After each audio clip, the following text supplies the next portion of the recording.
और उसकी पैंट उतारकर उसके घावों को साफ करने लगती है। अब दगड़ू दलाल का काला घोड़ा देखकर मिस चमन चुस्की गर्म होने लगती है, लेकिन फिर जैसे तैसे करके वो अपने आप को संभालती है। यहाँ पर चमन चुस्की को उसके घोड़े की सवारी करने का मन तो था, लेकिन फिर वो सोचती है कि छोड़ो यार, किसी की बेहोशी का फायदा नहीं उठाना चाहिए। तभी वहाँ से जाते वक्त मिस चमन चुस्की की नजर बाहर पड़ती है, जहाँ पर एक सेना की टुकड़ी शहर पर गश्त लगाने आई हुई थी। तभी मिस चमन चुस्की उन सिपाहियों से मिलने गेट पर जाती है। अब उसे देखकर अंदर सभी लड़कियां घबरा रही होती हैं कि कहीं ये भुखड़ी वाली दगड़ू दलाल के बारे में इन्हें बता ना दे, पर मिस चमन चुस्की उसके बारे में उनको नहीं बताती और वापस स्कूल के अंदर आ जाती है। इसके बाद हम देखते हैं कि क्योंकि दगड़ू दलाल दिखने में हट्टा कट्टा मुस्टंडा था और उसका काला घोड़ा भी काफी बड़ा था, इसलिए उसके घोड़े को देखने के लिए रोज एक एक करके सभी लड़कियां चुपके से उसके रूम में आया करती थी। वो उससे वहां पर बैठकर बातें किया करती थी, जिससे उनको भी काफी अच्छा महसूस होता था। इसके बाद हम देखते हैं कि मिस चमन चुस्की सभी लड़कियों के साथ बैठकर प्रेयर कर रही होती है। तभी प्रेयर के बाद वो जानबूझकर सभी से पूछती है कि क्या किसी को भी कोई और दुआ मांगनी है, जिस पर मिस झपट्टा कहती है कि हाँ, मैं चाहती हूँ कि दगड़ू दलाल जल्दी से जल्दी ठीक हो जाए। अभी सुनकर मिस चमन चुस्की समझ जाती है कि अब मिस झपट्टा भी दगड़ू दलाल का घोड़ा लेने के लिए तड़प रही है। हम देखते हैं कि जहाँ पर दगड़ू दलाल का घोड़ा लेने के लिए स्कूल की सभी लड़कियां आपस में लड़ रही थी, वहीं ये दोनों टीचर्स भी उसका घोड़ा लेने के लिए बेताब थी। इसके बाद हम देखते हैं कि स्कूल की सभी लड़कियां दगड़ू दलाल को इंप्रेस करने के लिए अलग अलग चीजें करती हैं, जैसे कि कोई उसके सामने सज धज कर आती है तो कोई उसके लिए अच्छे अच्छे पकवान लेकर आती है, ताकि उनमें से किसी से तो दगड़ू दलाल इंप्रेस हो जाए और उन्हें वहीं पकड़कर घोड़ी बना दे। इसके बाद हम देखते हैं कि एक दिन मिस चमन चुस्की दगड़ू दलाल के रूम में आती है, जिसको देखकर दगड़ू दलाल समझ गया था कि मिस चमन चुस्की यहाँ की बॉस है और यहाँ पर उसी की चलती है, और अगर मैं इसे पटा लेता हूँ तो मेरी चांदी हो जाएगी।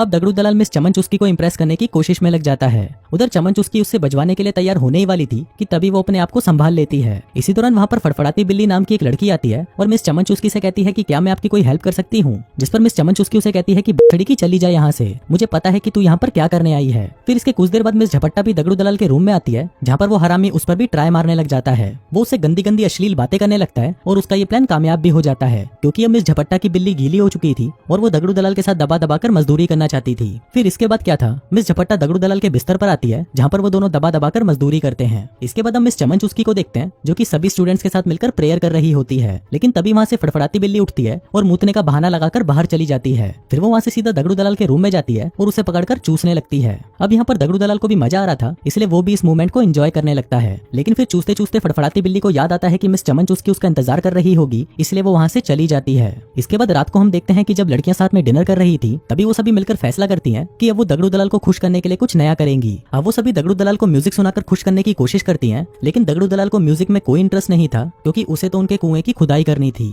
अब ये सब चल ही रहा था कि तभी कोई स्कूल का दरवाजा खटखटाता है। फिर मिस चमन चुस्की दरवाजा खोलती है और देखती है कि ये तो वही गश्त लगाने वाले सैनिक होते हैं। वो यहाँ पर बस चेक करने आए थे कि सब कुछ ठीक है या नहीं, जिसके बाद वो वहाँ से चले जाते हैं। इसके बाद हम मिस चमन चुस्की को देखते हैं, जो कि दगड़ू दलाल के साथ बैठकर वाइन पी रही होती है और ये दोनों किसी चीज के बारे में बातें कर रहे होते हैं। लेकिन इसी दौरान दगड़ू दलाल सोचने लगता है कि मिस चमन चुस्की बहुत ज्यादा स्ट्रॉन्ग है और अगर उसे यहाँ पर आराम से रहना है तो उसे मिस चमन चुस्की को पटाना ही होगा। फिर अगले दिन हम देखते हैं कि दगड़ू दलाल वहाँ पर स्कूल की गार्डनिंग का काम करने लगता है, क्योंकि वो वहाँ से नहीं जाना चाहता था। अब भला वो यहाँ से क्यों ही जाएगा, क्योंकि जिस इंसान के पास गहरे कुओं की लाइन लगी हुई हो, वो इन सबको छोड़कर जंग में मरने क्यों जाएगा। उधर हम चमन चुस्की को देखते हैं, जिसकी नजर दगड़ू दलाल के जख्मों पर पड़ती है, जो कि अब ठीक हो चुके थे। अब क्योंकि वो बिल्कुल ठीक हो चुका था तो वो यहाँ पर नहीं रह सकता था, लेकिन तभी दगड़ू दलाल मिस चमन चुस्की से कहता है कि वो यहाँ से नहीं जाना चाहता और वो यहाँ पर रहकर गार्डनर का काम करना चाहता है। लेकिन मिस चमन चुस्की उसे फिर से मना कर देती है और कहती है कि तुम यहाँ पर नहीं रह सकते। अभी सुनकर दगड़ू दलाल सोचता है कि उसे यहाँ पर रहने का कोई और जुगाड़ बिठाना होगा, जिसके बाद वो सीधा मिस झपट्टा के पास जाता है और उसे प्रपोज कर देता है। कहता है कि डार्लिंग, मैं तुमसे बहुत प्यार करता हूँ। अभी सुनकर मिस झपट्टा बहुत खुश होती है और वो दोनों वहीं पर ही एक दूसरे को चूसने लग जाते हैं। इसके बाद वो दोनों मजदूरी का कार्यक्रम करने ही वाले थे कि तभी वहाँ पर एक लड़की आ जाती है और इन दोनों का ये कार्यक्रम अधूरा ही रह जाता है। इसके बाद हम देखते हैं कि मिस चमन चुस्की दगड़ू दलाल को डिनर के लिए इनवाइट करती है, क्योंकि आज यहाँ पर उसकी आखिरी रात है और उसे कल यहाँ से निकाल दिया जाएगा, इसलिए आज रात वो सभी मिलकर जश्न मनाते हैं। फिर डिनर के बाद दगड़ू दलाल मिस झपट्टा के कान में कहता है कि मैं आज रात तुम्हारे रूम में आऊंगा और फिर हम दोनों साथ में पलंग तोड़ मजदूरी करेंगे। फिर उसी रात हम देखते हैं कि मिस झपट्टा अपने रूम में दगड़ू दलाल का इंतजार कर रही होती है, लेकिन इतना ही नहीं, दूसरी तरफ मिस चमन चुस्की भी अपने रूम में दगड़ू दलाल का इंतजार कर रही होती है, क्योंकि उसको भी लग रहा था कि आज रात को दगड़ू दलाल उसकी लेकर ही जाएगा। लेकिन फिर काफी देर बीतने के बाद भी दगड़ू दलाल नहीं आता।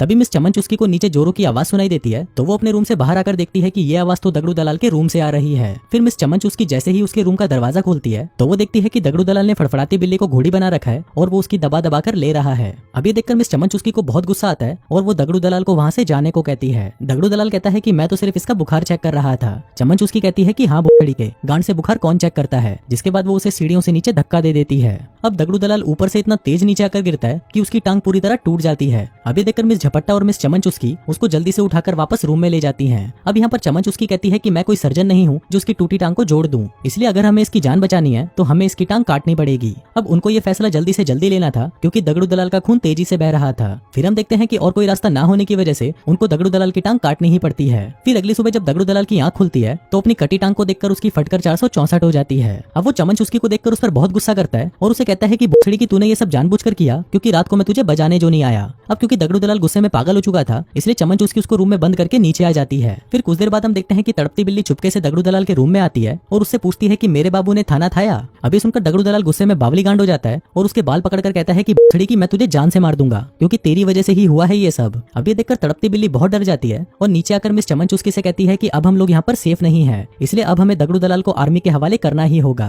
लेकिन तभी वहाँ पर दगड़ू दलाल आ जाता है और उनको कहता है कि भुसड़ी वालों, अगर तुम लोगों ने मुझे फिर से रूम में बंद करने की कोशिश करी तो तुम लोग सोच भी नहीं सकते कि तुम्हारे साथ क्या होगा। अभी सुनते ही मिस चमन चुस्की तड़पती बिल्ली से कहती है कि तुम जल्दी से जाकर गेट पर नीला कपड़ा बांध दो ताकि आर्मी वालों को पता चल जाए कि हम लोग मुसीबत में हैं। अब तड़पती बिल्ली जल्दी से जाकर गेट पर नीला कपड़ा बांध रही होती है कि तभी दगड़ू दलाल उसे देख लेता है, जिसके बाद वो सभी लड़कियों को गन पॉइंट पर ले लेता है। वो कहता है कि अगर तुमने फिर से ऐसा कुछ भी किया तो मैं तुम सभी को मार डालूंगा, जिसके बाद वो गुस्से में अपने रूम में चला जाता है। अब यहाँ मिस झपट्टा को लगता है कि शायद दगड़ू दलाल को मजदूरी की जरूरत है, इसलिए वो ऐसा कर रहा है, तो वो उसे चरम सुख देने के लिए उसके रूम में जाती है और उसके रूम को अंदर से लॉक कर देती है। उधर मिस चमन चुस्की उसे मना करती है और कहती है कि साली छिनाल ऐसा कुछ मत कर, लेकिन मिस झपट्टा की ठरक अब चरम सीमा पर पहुंची हुई थी, इसलिए वो दगड़ू दलाल के पास जाकर उससे लिपट जाती है। उधर दगड़ू दलाल को भी मजा आने लगा था, इसलिए वो भी उसके साथ दबा दबा कर मजदूरी करता है। अब ये सब देखकर मिस चमन चुस्की गुस्से में पागल हो चुकी थी और वो सोचने लगती है कि इस दगड़ू दलाल का खेल अब खत्म करना होगा। लेकिन इसी दौरान एक स्टूडेंट उसे कहती है कि हम दगड़ू दलाल के खाने में जहर मिला देते हैं। अब ये आइडिया मिस चमन चुस्की को भी सही लगता है। इसके बाद गंजेड़ी जंगल में जाती है और वहाँ से जहरीले मशरूमों को तोड़ लाती है। फिर उसी रात मिस चमन चुस्की दगड़ू दलाल को डिनर के लिए इन्वाइट करती है, लेकिन यहाँ पर दगड़ू दलाल को शक था कि कुछ तो गड़बड़ है, इसलिए वो झपट्टा को भी वो मशरूम खाने को कहता है। लेकिन तभी एक लड़की कहती है कि नहीं, मिस झपट्टा को मशरूम से एलर्जी है। अब दगड़ू दलाल को उसकी बातों पर विश्वास हो जाता है और वो अकेला ही उन मशरूम्स को खा जाता है। फिर कुछ देर बाद हम देखते हैं कि जहरीला मशरूम खाने की वजह से वो तुरंत नीचे गिर जाता है और दम घुटने से उसकी मौत हो जाती है।